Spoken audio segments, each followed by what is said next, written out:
Hi everyone, this is Adrian, and this morning I've been watching a lot of videos, doing a bit of research. I most recently watched a video by Kim Amaret for Quantum Change Kinesiology, and the video, what stood out to me in the video was the point where she was talking about a person who had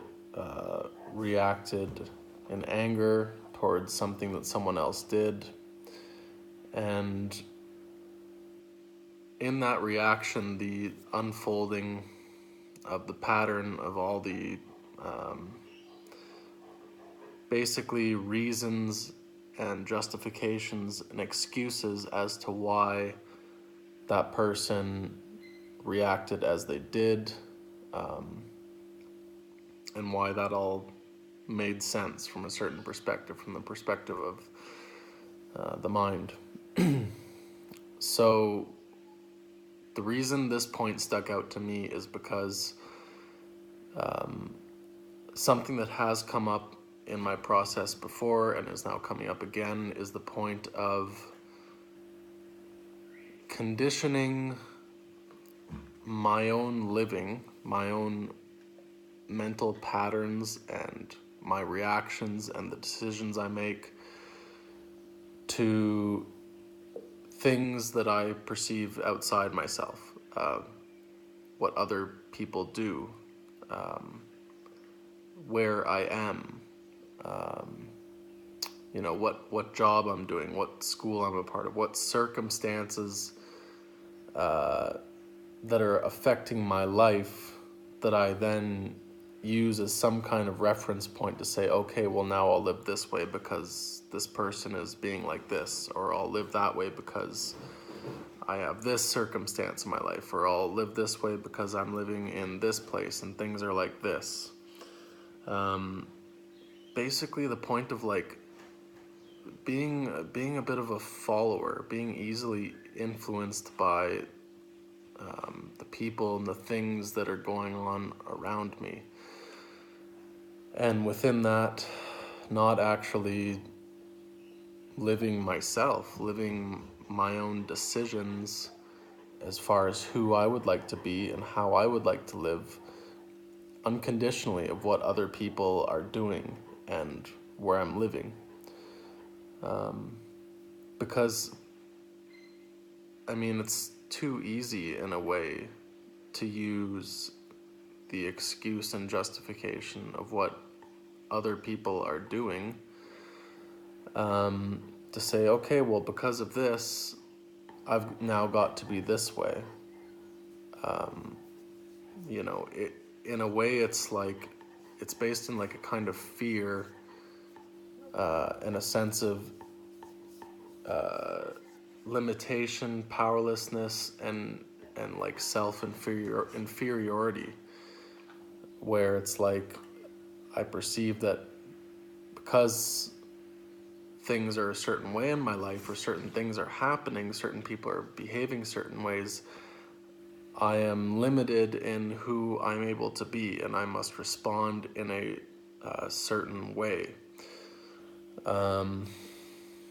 This can be a polarizing experience as far as having a sense of like both disempowerment as well as empowerment. I mean, sometimes I'll actually give myself the illusion that, oh, let's say a person acts a certain way and I react in a certain, like, let's say in a negative way, and I say, okay, well, fuck this person, I'm gonna do this because they're acting this way, I don't like it. Even going into the opposite polarity of giving myself some false sense of like confidence and power because apparently I'm making like a hard decision that's my decision because I'm being hard or something like that. But it's still actually coming from a sense of powerlessness and feeling limited to other people's reactions, and the fear, and circumstances, and the fear of how these things might affect me. So The point that I'm looking at more and more is looking at who is the person that I would like to be unconditionally, of no matter what is going on around me and what other people are doing and how they may react, regardless of how strong some people may react, or how challenging some of the conditions around me may be.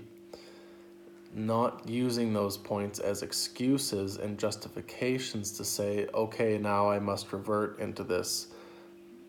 past behavioral pattern where I react and act and make decisions from a starting point of feeling afraid and powerless and limited, and rather, breathe through these situations and remember that I am the one who is actually always making these decisions. Always, whether I'm aware of it or not, whether or not I've noticed that I've reacted, a certain behavior pattern or not, it's always me that's made the decision to act a certain way and be who I am, live as I do. Sometimes that is more obvious. Sometimes there are obvious moments where it's like, okay, I'm at a point here, I've got a decision to make. And then other times it's not so obvious because that decision is, I could say it's made in a way through an accumulation of reactions, of thoughts, of thinking patterns, where all those little thoughts, along the pattern of thinking accumulate to me eventually reacting a certain way and making a certain decision. But again, the point being is that I'm always the one actually making these decisions. So if I'm to find any actual stability in my life, any real sense of peace, of security, self-assuredness, living without such doubts and uncertainties. Because the world is always changing. People are always, doing things that are out of our control.